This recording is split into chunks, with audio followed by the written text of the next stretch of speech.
anak-anakku sekalian, Subosito itu berasal dari khasanah kekayaan Jawa. Di samping kata Subosito ada idiom toto kromo, unggah-ungguh, itu semua berlangsung di dalam bebrayaning urip atau silaturahmi antar manusia dan makhluk-makhluk yang lain. Dari khasanah modern kita punya kata namanya komunikasi. Komunikasi itu benar tapi tidak ada muatannya. Komunikasi itu dalam bahasa Indonesia namanya jalinan atau penjalinan. Jadi 2, 3, 4 disatukan, disambung, tetapi sambungnya bagaimana, atas nama apa, dengan tujuan apa tidak ada urusannya. Maka di dalam idiom Islam ada yang namanya irtibat atau perikatan. Terus ada yang namanya silaturahmi.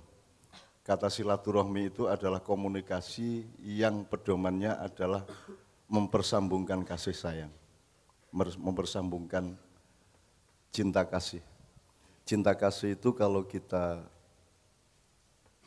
cari turunannya, aplikasinya, manifestasinya, pengejawantahannya, bisa kebijaksanaan hidup, bisa kebenaran yang didaya gunakan untuk bermanfaat bagi semuanya, tidak hanya bagi salah satu kelompok atau satu orang. Maka silaturahmi itu merupakan kunci utama sebenarnya dari seluruh yang ditempuh manusia di dalam sejarah. Apakah sekedar bertetangga, bersahabat dengan teman-teman, atau perhubungan antara bapak, ibu, dan anak-anaknya, maupun kelompok-kelompok sosial, urusan demokrasi, urusan kenegaraan, konstitusi, dan apapun, semuanya sesungguhnya dipersyarati oleh silaturahmi. Tadi Mas Rahmat, Mas Dudung, Mas Suko sudah menguraikan sejumlah segmen peristiwa dan substansi dari Subosito. Itu semua hanya merupakan salah satu unsur dari yang harus kita rekap, harus kita rekonstruksi, harus kita muhasabai, dihitung kembali semuanya. Di dalam Islam, Subosito itu termasuk tata krama atau unggah-ungguh. Jadi tata krama, Subosito, unggah-ungguh itu sebenarnya satu kesatuan metodik. Ada yang merupakan caranya, ada yang merupakan skalanya, ada yang merupakan energinya. Nah, di dalam bahasa Islam namanya adab. Adab itu pokoknya pola perhubungan antar apa saja makhluk Allah, termasuk perhubungan antara makhluk-makhluk itu dengan Allah. Adab itu bukan adab, kalau pakai mat atau panjang namanya adab, itu namanya adalah peradaban dalam bahasa Indonesia. Itu juga pinjam, kata peradaban itu dari kata adab. Tapi kalau fakultas adab itu bukan fakultas sopan santun atau fakultas Subosito, tapi fakultas peradaban. Kalau di Padang Bulan Anda sudah tahu ada jenjang-jenjang tadris atau tadarus, kemudian ada taklim, kemudian ada ta'rif, kemudian ada takdib. Takdib itu adalah ketika ilmu sudah dihimpun, pengetahuan sudah dilatih, kemudian kita bersama-sama melakukan sesuatu yang disebut takdib, yaitu memberadabkan kehidupan. Memberadabkan kehidupan. Pesantren tidak ada gunanya kalau tidak memuncak kepada pekerjaan memberadabkan, kiainya memberadabkan santrinya dan memberadabkan pesantrennya di tengah tata nilai yang di sekitarnya, mikro maupun makro. Nah, ada tataran-tataran dari tadris, katakanlah itu SD, kemudian ada tahfidz. Jadi pertama tadris itu mengetahui, kemudian menghafalkan, mempelajari, memperdalam, baru melaksanakan peradaban yang terakhir. Jadi tadris, tahfidz, taklim, ta'rif. Ta'rif itu memperdalam, hasilnya makrifat atau irfan. Saya ini dosen IAIN ya, sudah lama saya enggak mengajar. Ya. Bingung kan aku serius ya. Soalnya mari ono ya Imam Marus masa aku kata gak nganggo alhamdulillahilladzi hadana li hadza kan jadi cocok ya. Oke, saya teruskan.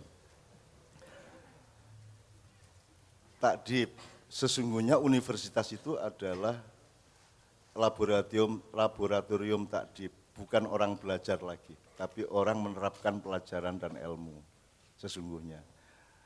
Terus disempilkan namanya KKN, kuliah kerja nyata, itu takdibnya hanya unsur KKN itu pun juga sekilas kan begitu. Sesungguhnya seluruh pelajaran di universitas kalau memang dosen ya kesadaran utamanya adalah takdib. Takrif sudah tidak menjadi kesombongan, ilmu sudah tidak membuat Anda merasa lebih tinggi dari orang lain, sebagaimana kaya menjadikan dia merasa lebih tinggi daripada yang miskin, atau yang sakti merasa lebih hebat daripada yang tidak sakti, yang berkuasa merasa lebih tinggi daripada yang tidak berkuasa. Ini sudah merdeka. Anak semester ketiga sudah merdeka dari seluruh sentimen-sentimen mentalitas dan trauma-trauma yang rendah sifatnya seperti itu. Maka mulai semester 4 seharusnya mahasiswa sudah mulai belajar memberadabkan. Jadi tidak ada ilmu yang dipamer-pamerkan, karena output ilmu adalah ketika dia sudah dipraktekkan dalam satu sistem dan tata nilai untuk menjadi manfaat bersama.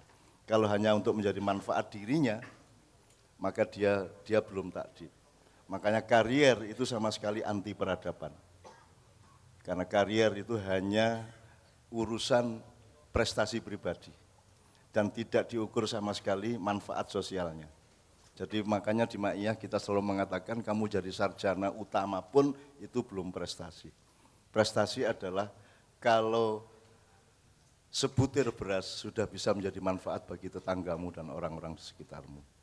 Ilmu saake kaya apa kano gunane, bahkan itu bisa menjadi sumber dosa kalau dia tidak beroutput dan outcome yang namanya manfaat dan tata guna.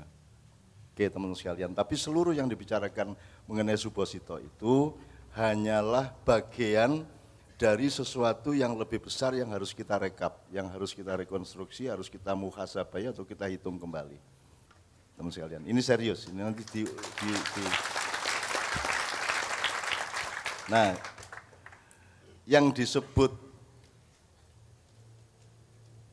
merekap atau memuhasabah itu, qala Allah Ta'ala fi surah Al-Hasyr al-ayah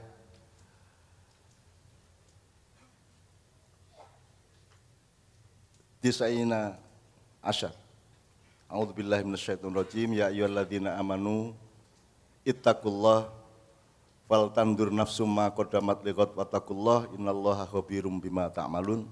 Tsumma al-ayah wala takunu kalladzina nasullaha wa ansahum anfusahum ulaika humul fasiqun. Tsumma la yastawi ashabun nari wa ashabul jannati humul faizun.